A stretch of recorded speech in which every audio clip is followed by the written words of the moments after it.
del poeta Giulio Mendoza, una breve e tenera poesia. Ma com'è dolce,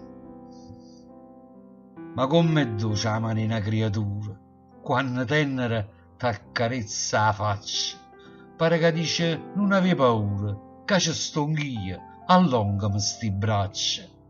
La vita è cupa, tanto sui dormienti, brugli, sgambetta, amici senza cuore, malanni, tradimenti a cento, gente che si vennesse frate e sole. Ma sta manella in faccia, coppa a fronte e balsama che tutto fa scordà. Più i fuochi in cielo pare nei tramonti, più luce la luna per te fa sonnà.